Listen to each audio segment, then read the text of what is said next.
भिटोले का भी रहेगा। हमारी दीदी भिटोला लेने आ रही है, उसका भी कुछ आपको दिखाएंगे। इन्होंने काफ़ी साल हमारे गांव में रामलीला में जंगल के बीच में है ये, तो यहाँ कम ही लोग जानते हैं, तो मैंने कहा इसको दिखा दूँ।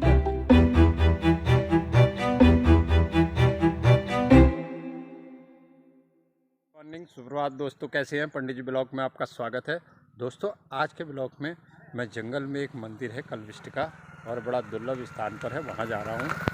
वहाँ के आपको दर्शन कराता हूँ, जुड़े रहिए। और मैं जंगल को ही जा रहा, और यहाँ हमारे क्षेत्र के सम्मानित व्यक्ति है लाल सिंह राणा जी, उनसे मिलने जा रहा हूँ, और वो मुझे उस मंदिर में ले जाएंगे। और आज के ब्लॉग में मेरा भिटोले का भी रहेगा। हमारी दीदी भिटोला लेने आ रही है, उसका भी कुछ आपको दिखाएंगे। जंगल को ही जा रहा हूँ, उनके घर को जा रहा हूँ। दोस्तों, ये हमारा राणा जी का घर है, यहाँ आया हुआ हूँ, और काफ़ी सुंदर जगह पर इनका घर है, ऊपर जंगल के किनारे लगा हुआ। और ये जंगल है, जंगल की ओर बढ़ रहे हम अभी, और यहाँ कलविष्ट का दिव्य स्थान है, वहाँ के आपको दर्शन कराता हूँ।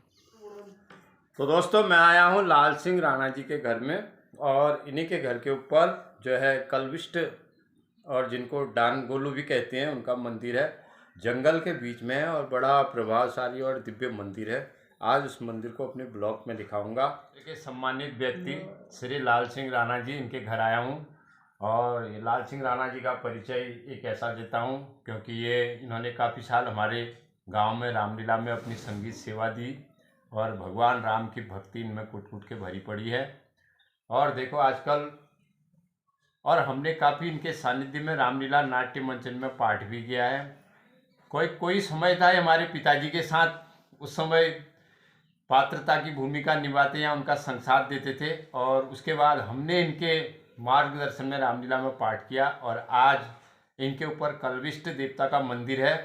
तो इनके काफ़ी अनुरोध पर, इनको काफ़ी भगवान की चीज़ों में जब बड़ा हुआ है, तब इनके निवेदन पर मैं यहाँ आया हूँ, और इनके साथ में अब कलविष्ट के मंदिर की ओर जा रहा हूँ। जुड़े रहिए। देखिए, बड़ा दुर्लभ रास्ता है जंगल का, और इस जंगल में हाथी भी आता है, शेर भी आता है, चीता भी आता है, और इस जंगल में जाना ज़रा भारी रहता है, अकेले जाने की हिम्मत नहीं होती है। तो हमारे साथ हैं हमारे क्षेत्र के सम्मानित व्यक्ति श्री लाल सिंह राणा जी। बलिदान का तो मैं भी विरोधी था गुरुजी ना। बिल्कुल, बलिदान का तो हम भी विरोधी हैं। बेजवान जानवर की बलि काटना ठीक नहीं है। पहाड़ों में तो पुलिस लगी रहती है बस। हाँ, वही तो। नहीं करने दे रहे बलिदान। ना बलिदान तो अब सब जगह बंद हो गया, और हो जाना भी चाहिए। 400 साल पुरानी स्थापना है यहाँ की, क्योंकि बहुत से ऐसी जगहें हैं जहाँ लोग कम जानते हैं। दुर्लभ दिव्य स्थान है, तो उनके बारे में बताना, लोगों को पता चले, एक आस्था और भावना का सवाल होता है दोस्तों।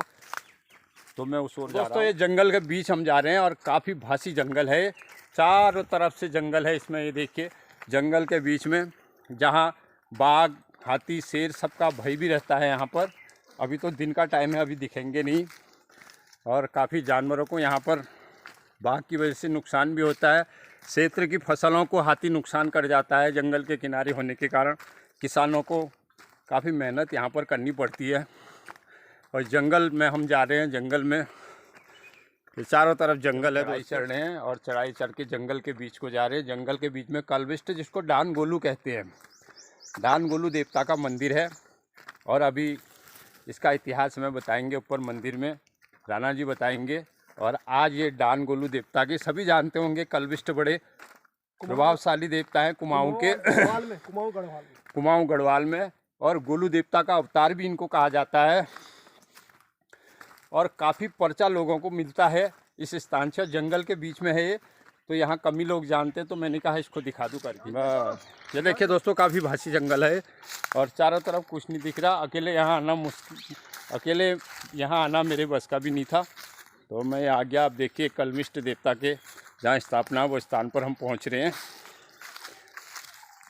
जय हो कलविष्ट महाराज, डानू गोलू देवता, तुम्हारी जय जयकार हो। ये पेड़ के नीचे इनकी स्थापना है। मैं इसके करीब ही आ गया हूँ।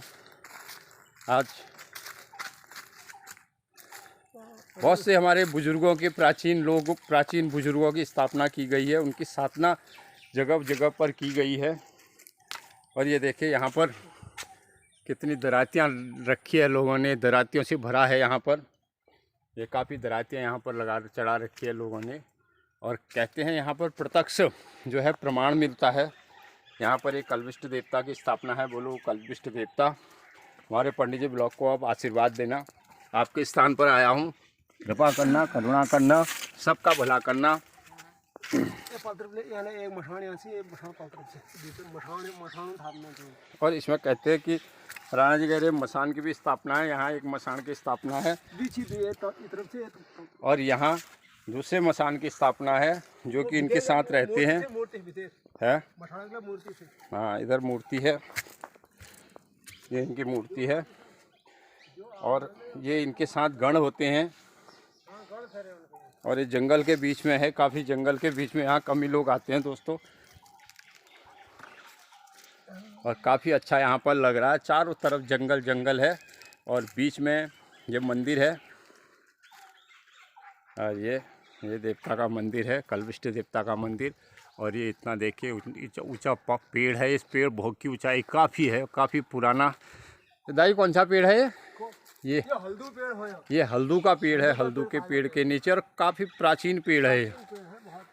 और ये भी कह रहे बचपन से ही जब हम छोटे थे तो कोई पता नहीं कितना पुराना पेड़ है। तो राणा जी कह रहे हमने ऐसे ही देखा ये कल्विष्ट देवता के स्थान। तो अब मैं अपने राणा जी हमारे दो बात बताएंगे इसके लिए। अब मतलब कि उन्नीस को था ये जब इतिहास मेरे हाथ में आया तब लगा मेरे को भी, नहीं तो मेरा भी कोई ज्यादा मतलब। तो राणा जी आप बताइए जरा, इनका इतिहास बताइए देवता जी का। इस साइड आओ, इस साइड बैठो। कतका हुना लिया, कतका हुना लिया, दूर नहीं है कोई, लेकिन से यार 300 साल पुराना था। एक चैप्टर इसमें है,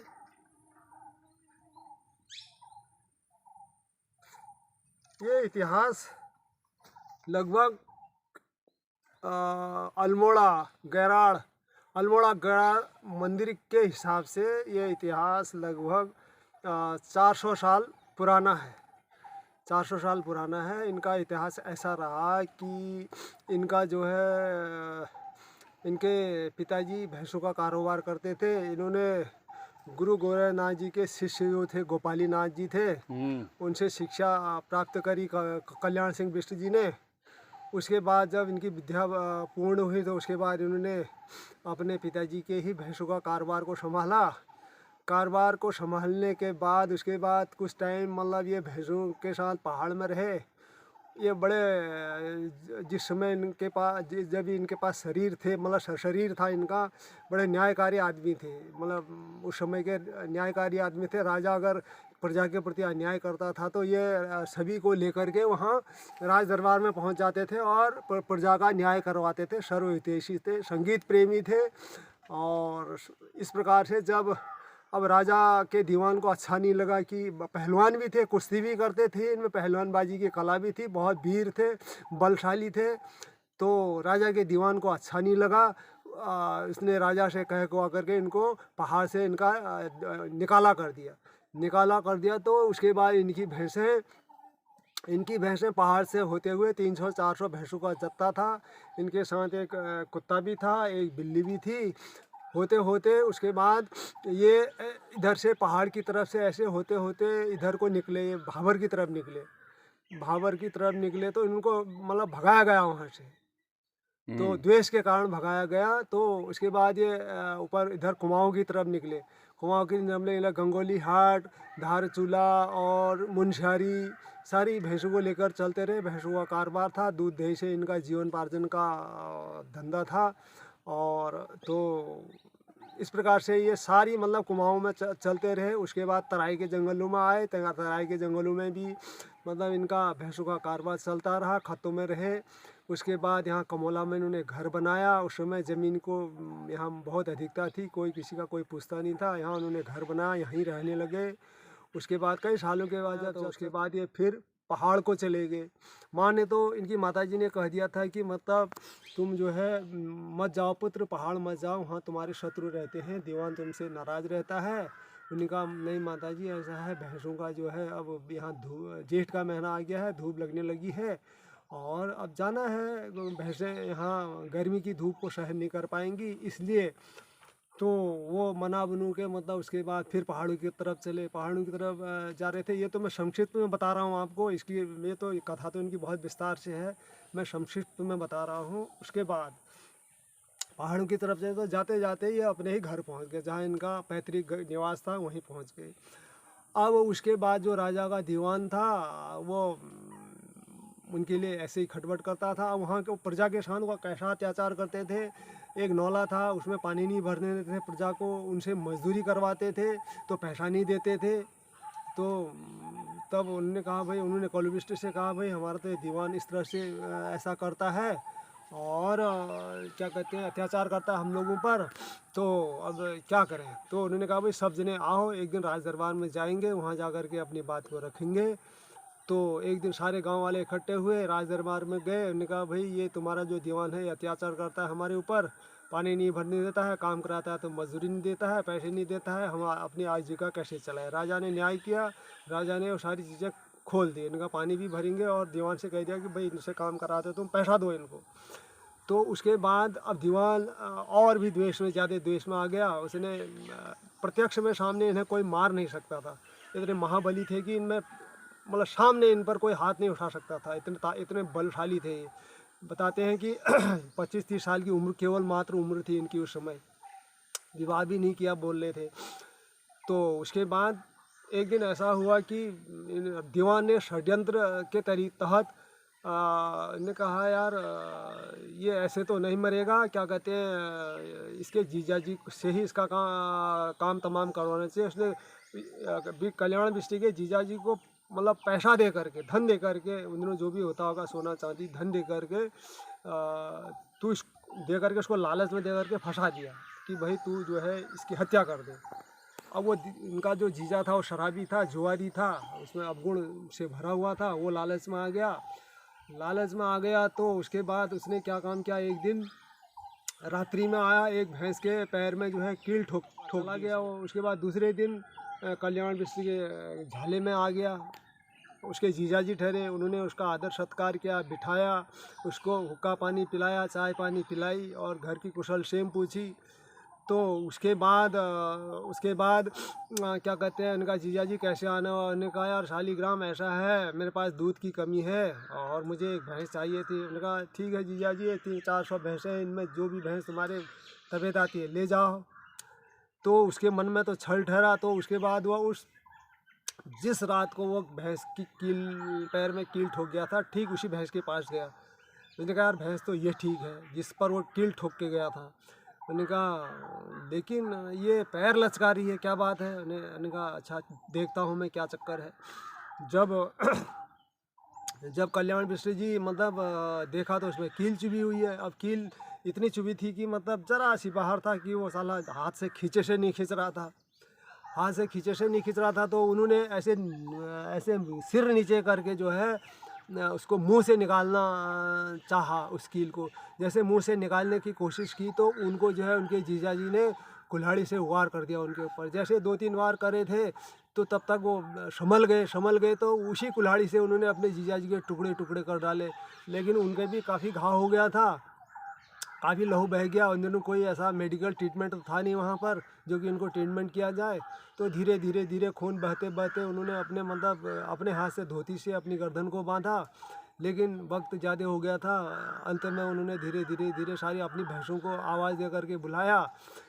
तो उन्होंने कहा भैया मेरी तो अब दशा ऐसी हो गई है, अब तुम्हारी सेवा मैं नहीं कर सकता हूँ, इतने दिनों तक रहा, अब तुम्हारी सेवा कौन करेगा। अब बहुत भैंसें भी दुखी हो गई, भैंसों ने भी रोना चिल्लाना शुरू कर दिया।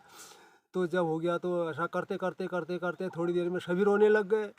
तो थोड़ी देर में उन्हें प्राणांत हो गए। तो उसके बाद भैंसों ने भी यमराज को पुकारा, भाई हम भी नहीं रहेंगे, हमारे जब स्वामी जी चले गए हैं तो हम भी यहाँ नहीं रहना चाहते। उन्होंने तहलका मचा दिया भैंसों ने। और उसके साथ ही साथ यमराज को भी उन जो है भैंसों के प्राण खींचने पे भैंसें वहीं पर प्राण तो खींच दिए, भैंसें वहीं पर पत्थर बन गई। जो आज भी अल्मोड़ा के गहराड़ में पत्थरों के रूप में वहाँ सब भैंसें पड़ी हुई हैं। आज भी अगर आप देखोगे वहाँ पर पत्थरों की मूर्तिमान भैंसों के आकार की मूर्तियाँ बनी हुई हैं, वही भैंसें हैं। और वहाँ तो पहाड़ों में तो ये देखिए कि इसमें ये नाना भव्य से भव्य मंदिर बन चुके हैं। इसमें देखिए ये मंदिर है, इसमें देखो ये पहाड़ों में अल्मोड़ा में। तो ये राणा जी दिखा रहे, इन्होंने पूरा इतिहास हमें, इस मूर्ति को भी ले लो, वो हाँ, पहाड़ों में लगी है, ये संगमरमर पहाड़ों की में मूर्ति। लगी है सब जगह कल्पिष्ट देवता की मूर्ति। और राणा जी ने सारा इतिहास हमें बता दिया, कल्पिष्ट देवता जिनका डान गोलू भी जिनको कहते हैं, और डान गोलू का इतिहास बता दिया, और जो कि इनके भैंसों की इनकी पूजा में ये तो पूजा मैंने की जाती है। संक्षेप में बताया इन्होंने, लेकिन संक्षेप में इन्होंने पूरा इतिहास बता दिया, संक्षेप में नहीं, विस्तारी हो गया है। तो बोलो डान गोलू देवता की जय, कल्पिष्ट देवता की जय, और कल्पिष्ट देवता आप सभी पर कृपा करे। दोस्तों, ये दिव्य स्थान को मैंने दिखाया जो जंगल के बीच में है, और हमारे राणा जी ने काफ़ी अच्छा इतिहास इसका सुना दिया। तो अब हम घर को जा रहे हैं। और राणा जी, हम मेरे चैनल के लिए भी बोलो कुछ, हाँ, मेरे चैनल के भी बोलो आप कुछ, कि इसको कैसा आपको लगा ये, आप देखते हैं इसमें।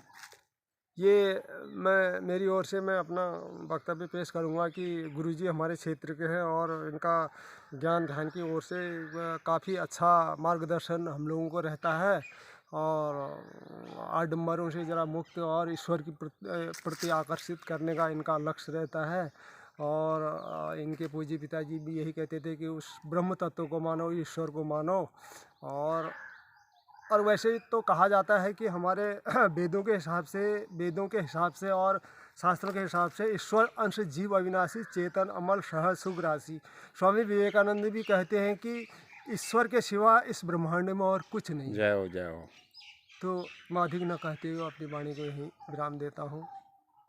धन्यवाद राणा जी, आपका बहुत बहुत बहुत बहुत धन्यवाद। तो दोस्तों, अब हम घर को जा रहे हैं। फिर के अब मैं घर आ चुका हूँ, और आज के ब्लॉग में मैंने आपको कल्पिष्ट देवता के दर्शन कराए। और मेरी ये वीडियो कैसे लगे, लाइक कीजिए, कमेंट कीजिए, शेयर कीजिए। धन्यवाद।